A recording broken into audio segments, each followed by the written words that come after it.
My definition of Pan-Africanism, which I tackle in the book as well, where I give the two definitions, is the liberation of all African people under scientific socialism, which was what was addressed at the Fifth Pan-African Congress via, I think it was in Nigeria or Ghana, and it was defined by all leading figures of Pan-Africanism at the time. You know, Kwame Nkrumah, Ahmad Sekou Touré, W.E.B. Du Bois, and others.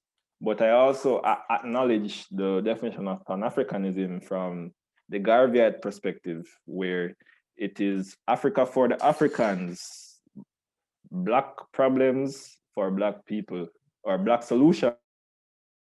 So I kind of think I'm kind of like this, but personally, I subscribe to Nkrumah and Touré. Kwame Nkrumah, Ahmed Sekou Touré. Their ideologies are my definition of what Pan-Africanism for me means. It's just a subjective thing. If you believe that you don't need a Marxist outlook as to the social problems of Africa, that's fine. If you subscribe to Black nationalism in the form of Pan-Africanism, that's fine. As long as you are fervent in your study and truthful in your study and analysis, then whatever it is that you're trying to liberate is perfectly okay. But for me, Kwame Nkrumah, Ahmed Sekou Touré, those are my Pan-African. Initially, the book was supposed to be about 10 chapters. And once I got started writing the book, it just exploded into like 19 chapters. Right? And I started going into things that I didn't even remember that I knew. So like psychologists such as Amos Wilson and Naeem Akbar, they came out in the book as well as various other topics. So while I was writing the book, I was like, yo, how do you remember all of these stuff? Where do all of these stuff come from? And I realized that, well, I read, so therefore I know, right?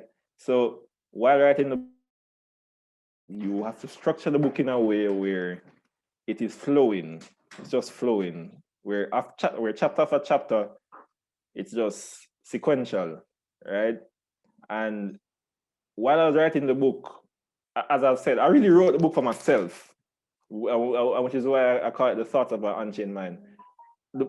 I implore anyone who's writing to write for yourself in hopes that people will love it or like it. Because if you write for anybody, your work, right, and you won't feel or love it as much, right? So it's basically just me leading people along my journey from naivety to consciousness. I speak about this in my introduction as well as the third chapter of the book, where I speak about the low levels of consciousness across the world, right? And how I overcame that. And I give various stages in which you can overcome and the various emotions that we as people are trapped in. And throughout the book, I tell people, hey, it's my subjective opinion, right? If you believe what I'm saying to be true or not, then that's okay. You can go and do your own research and refute my statements or accept them even after you've done the research, which I'm pretty sure people will do once they've done the research. Because I can guarantee that I've spoken nothing but truth in this book. Everything that I've spoken about in the book can be backed up by citations upon citations upon citations upon citations.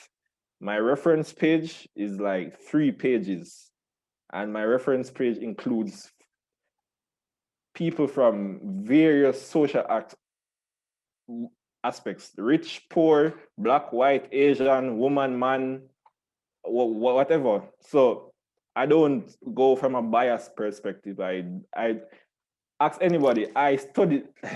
It is impossible to come to a decent or proper conclusion when you're only looking at one side. I study both sides of the spectrum: conservative, liberal, anarchist, communist, socialist, libertarian, all of that. And I give an analysis of all of those people within the book and the distinct arguments and disadvantages to whatever they're saying. And I provide the conclusion. Right? So I don't limit myself to just reading the people I like. Right? You have to study your enemies, as Kwame Ture has said. Right? You can't read about Hitler from Jews. You have to read Hitler for yourself, right? And you realize that yes, this man was an evil man, right? And you realize that Hitler is who Jews said he was, but you will know for yourself firsthand versus secondhand reading, and you can do for yourself with that information as you may. So that's what the book is really about. Just explain to people my thoughts and ways of liberation for the oppressed masses of the world. The book in itself was really a journal, right? If you have my family, I have countless of books with just quotes upon quotes upon quotes upon quotes upon quotes. Like I have like 3 exercise books with just quotes upon quotes upon quotes. And I just thought to myself, hey, this year or throughout the course of this year, I've lost a lot of people, friends, through my becoming, right? And I realized that, hey, if that is what it is, then that's it. And in those quotes, you could see the emotion of whatever I was going through in the quote itself. And I just decided, hey, just why not put it in a book? Initially, it wasn't even to be published, actually. It was just for me to have as something that I say, hey, I wrote a book, yay.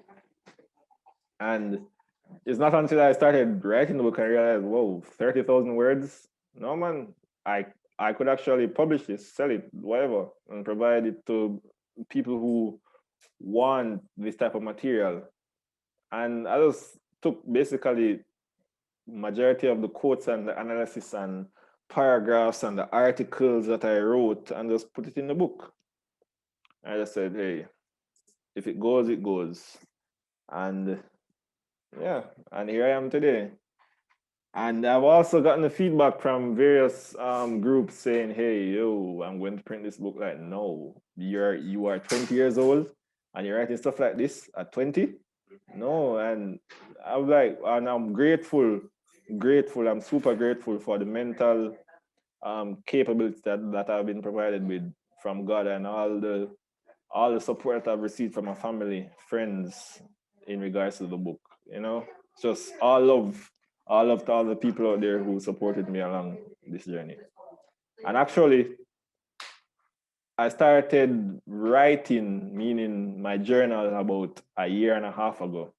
And you can imagine, within a year and a half, I was able to reach from a low level of consciousness to where I'm at today, right? And I also don't believe that I should impose myself upon anybody else in regards to my beliefs.